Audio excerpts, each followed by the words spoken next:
रीवा में नवागत कलेक्टर नरेंद्र कुमार सूर्यवंशी की सख्त कार्यशैली अब जिले भर में चर्चा का विषय बन गई है। सालों से सुस्त रफ्तार में चल रहे सरकारी दफ्तरों में अचानक आई तेजी से कर्मचारियों में असंतोष फैलने लगा है। कलेक्टर के साफ संदेश, जनता का काम हर हाल में समय पर होना चाहिए के बाद अब कर्मचारियों को समय पर दफ्तर पहुंचना पड़ रहा है।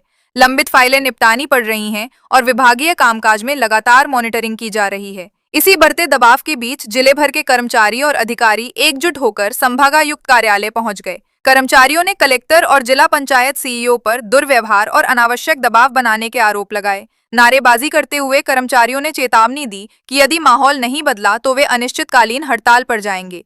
मामले की गंभीरता को देखते हुए संभागायुक्त ने कर्मचारियों को आश्वासन दिया कि उनकी समस्याओं पर उचित कार्रवाई की जाएगी। हालांकि दूसरी तरफ कलेक्टर का रुख पूरी तरह स्पष्ट है। उनका कहना है कि जो काम महीनों पहले पूरे हो जाने चाहिए थे वे आज भी लंबित पड़े हैं। उन्होंने साफ कहा कि कर्मचारियों की समस्याएं सुनी जाएंगी, लेकिन जनहित के कार्यों में लापरवाही बर्दाश्त नहीं की जाएगी। अब रीवा में हालात ऐसे बन गए हैं कि एक तरफ सिस्टम सुधार की बात हो रही है तो दूसरी तरफ कर्मचारी इसे प्रताड़ना बता रहे हैं। बड़ा सवाल, क्या सख्ती से सुधरेगा सरकारी सिस्टम या फिर हड़ताल और विरोध के बीच पुरानी धर्रा वाली व्यवस्था ही चलती रहेगी?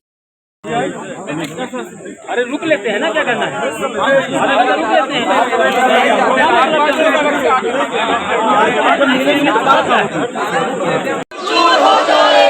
कर्मचारियों से टकराएगा।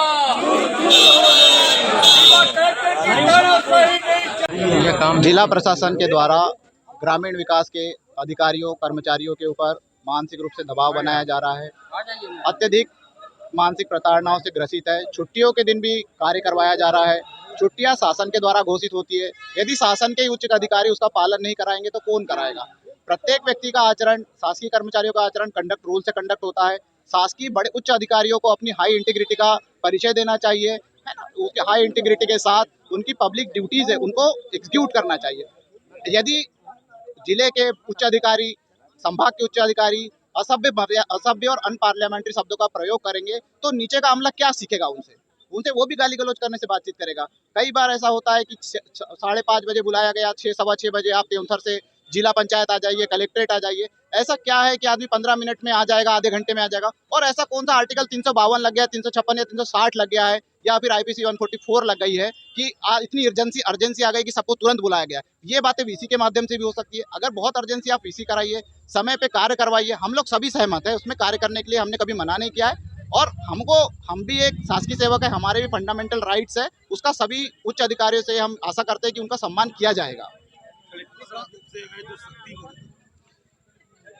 जब तक कलेक्टर साहब नहीं आए तब तक बात सख्ती की नहीं, बात है कार्य की। इसके पहले भी कई कलेक्टर्स आए हैं, सभी ने कार्य किया है। रीवा जिले की प्रगति हमेशा आई है और प्रगति जो आती है वो ग्राउंड का वर्कर करता है। हमारा सचिव GRS करता है, हमारे राजस्व के पटवारी करते हैं, हमारी आंगनवाड़ी सहायिकाएं करती है। तो उन लोग के ऊपर भी अनावश्यक दबाव बनता है। सभी विभाग, जैसे अभी जनगणना का काम चल रहा है, सचिव GRS जनगणना के काम में लगे हुए हैं, बावजूद उसके उनसे दूसरे कामों में और लगाया जा रहा है। उनको दिन भर धूप में, इतनी कड़ी धूप में उनको एक घर से दूसरे घर जाना है, जनगणना करनी है।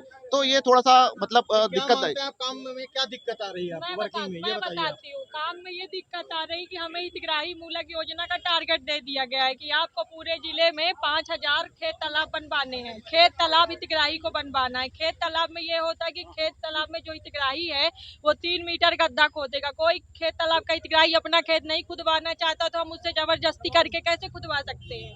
तो असल हमें दिक्कत काम में है। हमें ऐसा काम ही दिया जा रहा है जो हम करवा नहीं पा रहे हैं और उसी से वो रैंकिंग कर रहे हैं, क्योंकि हितग्राही मूलक है।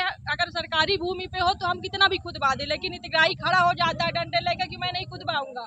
तो हमें ऐसा काम ही क्यों दिया जा रहा है जो हम करवाने में सक्षम नहीं? हितग्राही मूलक क्यों बना दिया जा रहा है सारी योजनाओं को? साथ ही हमारे इंजीनियर, हमारे रोजगार सहायक पिछले 9 महीने से वेतन नहीं पाए हैं। बिना वेतन पाए वो काम कर रहे हैं। उसके बाद ये VC हो रही, VC में अपमानजनक शब्दों का प्रयोग हो रहा है। कोई भी कर्मचारी है, कोई भी व्यक्ति है, उसकी अपनी एक डिग्निटी है। क्या यहाँ पे सब कोई जो हम लोग इतना पढ़ लिख के आए गाली खाने के लिए आए हैं? क्या माना जा रहा है नए कलेक्टर आए इसलिए सब हो रहा है? मुझे कलेक्टर साहब से कोई दिक्कत नहीं है। मुझे दिक्कत नरेगा में ये जो हितग्राही मूलक योजना है इससे है। हमें नरेगा से ऐसे काम करने को कहा जाए जो हम कर सके। हम किसी भी व्यक्ति विशेष को खेत तालाब। मेरा नाम अंकिता सोगौरा, मैं असिस्टेंट इंजीनियर हूँ। देखिए, हम लोग बहुत दिन से मतलब ग्रसित थे उसके कारण हम लोगों ने पूरा प्रयास किया कि शायद सुधार हो जाए प्रशासन में। कोई सुधार नहीं, कर्मचारियों को एक जानवर के रूप में यूज किया जा रहा है। हम लोग में अनावश्यक प्रेशर बनाए जा रहे हैं। 6 बजे मैसेज दिया जाता है कि त्योथर का आदमी, सिरमौर का आदमी, 6 बजे मैसेज दिया जाता है कि 6:30 बजे आप मीटिंग में कलेक्ट्रेट आ जाओ। आप ये बताइए कौन सी गाड़ी ऐसी है जिसमें आधे घंटे में हम सिरमौर से या त्योथर से या जवा का व्यक्ति कलेक्ट्रेट मीटिंग हॉल में पहुंच सकता है। इसी तरह से अनावश्यक प्रेशर बनाए जाते हैं कि आप 100% कामों की सीसी जारी करो, जिला प्रशासन। और जब सीसी जारी कर दी जाती है तो उसके बाद कहा जाता है कि आपने सीसी कर दी, इसकी वसूली बनाई जाए। आप केवाईसी पे आ गए, केवाईसी पे अगर कोई व्यक्ति नहीं है, जब तक व्यक्ति रहेगा तब केवाईसी होगी। और उनका कहना है कि 100% केवाईसी करो, अन्यथा मैं कार्रवाई कर दूंगा। 7-7 दिन का वेतन काटने के आदेश कर दिए गए। ये नहीं पूछा गया कि केवाईसी क्यों नहीं हो पा रही है। अगर व्यक्ति हो गया तब तो केवाईसी है। वो व्यक्ति अगर बॉम्बे और दिल्ली में है तो यहाँ से केवाईसी कैसे होगी? लेकिन उनका कोई सुनना नहीं है। ये 1 साइडेड सीधे 7-7 दिन का वेतन काट दिया जाता है। कोई कर्मचारी को मतलब ये इंसानी रिश्ते नहीं सोचते हैं कि इनके भी परिवार है, समाज है। हर मीटिंग में वो स्थिर बात की जाती है जैसे मतलब एक कुत्ते को डांटा जाए, मतलब ये स्थिति जैसे कुत्ते को हटाया जाए। मतलब एक सीओ जनपद, एक पीएससी पास आते हैं, उनको इतनी गलत तरीके से ट्रीट किया जाता है कि उसको हम आपके सामने बोलना कठिन है। आज हम लोगों ने ये संकल्प लिया कि या तो सुधार करें या अब सीओ कलेक्टर को हटाया जाए। और हम लोगों की अगर मांगे नहीं पूरी जाती, हमारा समस्त ग्रामीण विकास, हमारे सीओ साहब लोग खड़े हुए हैं, समस्त ग्रामीण विकास अनिश्चितकालीन हड़ताल में जाएगा। जी, नागेंद्र सिंह। तो हम लोग अनिश्चितकालीन हड़ताल में जाएंगे, समस्त ग्रामीण विकास। तरीके ठीक नहीं है, जिसके कारण उन्होंने आपके खिलाफ भी बातें की। अच्छा, देखिए, हर शासी काम की समीक्षा होती है। कल जिला पंचायत के कामों की समीक्षा थी और मेरे ख्याल से कल पहली बार समीक्षा थी। इसके पहले तो मेरी कोई समीक्षा हुई नहीं है क्योंकि मैं यहाँ पे नया आया हूँ। और दूसरी बात, समीक्षा कल पहली बार हुई थी जिला पंचायत की और मुश्किल से मेरे ख्याल से 1 घंटे बैठक चली थी। तो उसमें काम का तरीका तो ये अपने आप में समझने की बात है कि काम का ऐसा कौन सा तरीका था समीक्षा में जो उनको आपत्तिजनक लगा, पहली बात। दूसरी बात, मैंने देखा कि जो जिला पंचायत के जो स्टाफ है उनका जो काम है, जैसे अब जल गंगा संवर्धन अभियान को हम ले लें तो वो काफ़ी नीचे के पायदान पे है और ये काम कोई आज के, कल के, 1 महीने के स्वीकृत नहीं है। ये सभी काम 1 साल पुराने स्वीकृत है, जिसमें छोटे छोटे 20-20, 25-25 हज़ार रुपये के काम है। अमृत सरोवर का थोड़ा बड़ा काम होता है, वो भी है। वो 13 में से 1 भी अमृत सरोवर पूरे नहीं हुए। दूसरे काम हैं जो संरचनाओं के जो वाटर स्ट्रक्चर होते हैं उनके काम में 1-1 साल में पूरे नहीं हुए हैं। तो ये सब इसी बात पे कल समीक्षा में निश्चित रूप से नाराज़गी प्रकट की गई है और स्वाभाविक है, करना भी चाहिए नाराज़गी कि कोई अगर काम नहीं करता है और अगर साल भर तक जल संरचनाएँ नहीं बनती छोटी-छोटी, तो वो निश्चित रूप से बेहद आपत्तिजनक है। और अगर कोई आदमी ये सोचता है कि मैं काम ना करूं, तो वो उसकी ये बहुत बड़ी गलतफहमी है। कलेक्टर से लेके कोटवार तक हर आदमी को जनता के कामों को करना है, हर आदमी को शासन की योजनाओं का क्रियान्वयन करना है और अगर नहीं करता है तो निश्चित रूप से फिर उसका शासकीय सेवा में कोई मायने नहीं रहता है। तो मेरा अनुरोध ये है कि अगर उनको कोई समस्या है तो हमें बताएं। कल जिस तरह की समीक्षा में लोगों ने बातें की, बहुत मतलब नादानी पूर्वक जो उन्होंने जो जस्टिफिकेशन दिए हैं, जो किसी भी स्थिति में टॉलरेबल नहीं है। और कल नाराज़गी व्यक्त की गई है, किसी के विरुद्ध कोई कार्रवाई नहीं की गई है। आने वाले समय में कार्यवाही भी हो सकती है कैसे? निश्चित रूप से देखिए, चाहे मैं हूँ, चाहे आप हो, अगर कर्मचारी के रूप में कोई भी हो, कार्रवाई तो अगर कोई काम नहीं करता तो उसके विरुद्ध होना चाहिए। साल भर तक काम नहीं होना ये बहुत घोर आपत्तिजनक है। कोई समस्या है मेरे पास आए, मुझसे बात करे, मैं उसका सॉल्यूशन निकालूंगा। मेरा काम है डिस्ट्रिक्ट हेड के रूप में कि मैं लोगों की समस्याओं का निराकरण करता हूं। मैं अपने कर्मचारी बंधुओं की समस्या का भी निराकरण करूंगा। सर, जिस बात की आपने कल समीक्षा की, प्रदेश में हम कहाँ पर स्टैंड करते हैं? देखिए, कल हम लोगों ने हमारा मुख्य समीक्षा का बिंदु था वो था जल गंगा संवर्धन अभियान, और उसमें हमारे प्रदेश में 52वीं स्थिति है, प्रदेश में नीचे से दूसरा। तो मतलब ये तो बड़ा घोर आपत्तिजनक है। और सारे काम 1-1 साल पूर्व स्वीकृत हुए हैं, कोई भी काम इसमें नए नहीं है। तो ये बात बताता है कि काम करने की आवश्यकता है, समीक्षा की भी आवश्यकता है। समीक्षा होगी, नाराज़गी होगी, जस्टिफाइड कारण नहीं होंगे तो। और कल की बैठक में सीओ जिला पंचायत थे, सारे सीओज थे, सभी एईज थे, एग्जीक्यूटिव इंजीनियर थे। तो समीक्षा का तरीका एक अपना होता है, तो उसी तरीके से और उसी अंदाज में बैठ के ली गई है।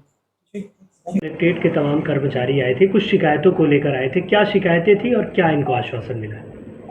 आज मुख्यतया रूरल डेवलपमेंट डिपार्टमेंट के जो मैदानी अधिकारी कर्मचारी थे वो आए थे और उनका मुख्यतया ये बात थी कि उनके साथ व्यवहार ठीक नहीं किया जा रहा है और अनावश्यक दबाव डाला जा रहा है। साथ ही कुछ अपशब्दों का भी इस्तेमाल किया जा रहा है, इस तरह की शिकायत थी। आज हमने सौहार्दपूर्ण वातावरण में सभी अधिकारी कर्मचारियों से बात की है और उनको आश्वस्त किया है कि आप लोग अपना काम करें निश्चिंत होकर, और बाकी इस तरह का जो व्यवहार किया जा रहा है तो हम जो भी वरिष्ठ अधिकारी हैं उन्हें समझाइश देंगे कि वो अच्छे ढंग से पेश आएँ और थोड़ा सा प्रोत्साहित करके सभी से काम लें। रीवा कलेक्टर का कहना है सर कि लोग काम नहीं करना चाहते, जब उनको काम करने के लिए कहा जाता है तो वो दूसरे तरीके से पेश करें। ये सभी के अपने अपने पक्ष हैं।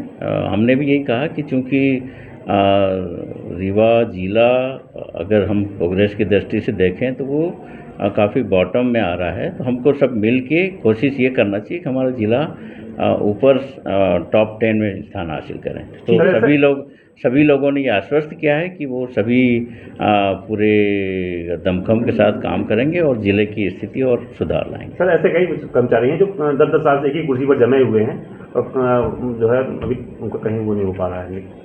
नहीं, ऐसे कोई बात नहीं है यहाँ पे। नहीं, ऐसे हैं बहुत सारे कर्मचारी सर हैं कि जो रीवा में बहुत सालों से जमे हुए हैं। हमने उसको देखेंगे, अगर वो एक ही स्थान पे हैं तो चूँकि अभी सीजन आ रहा है तो अन्यत्र स्थानांतरित करने का प्रयास करेंगे। सर, ये अचानक कैसे, मतलब इसके जो कि कर्मचारी पूरा विरोध नहीं हो गया, ऐसी स्थिति बनी है? देखो, अधिकारी कर्मचारी हैं, वो अपनी कोई पीड़ा है तो निश्चित तौर पे वरिष्ठ अधिकारियों के सामने आते ही हैं अपनी बात रखने के लिए। तो अधिकारियों जो मैदानी अधिकारी हैं उन्होंने हमारे समक्ष बात रखी है, उनको हमने आश्वस्त किया है और वो सारे अब प्रसन्न हैं, अपने पूरे मनोयोग से कार्य करने को तैयार हैं।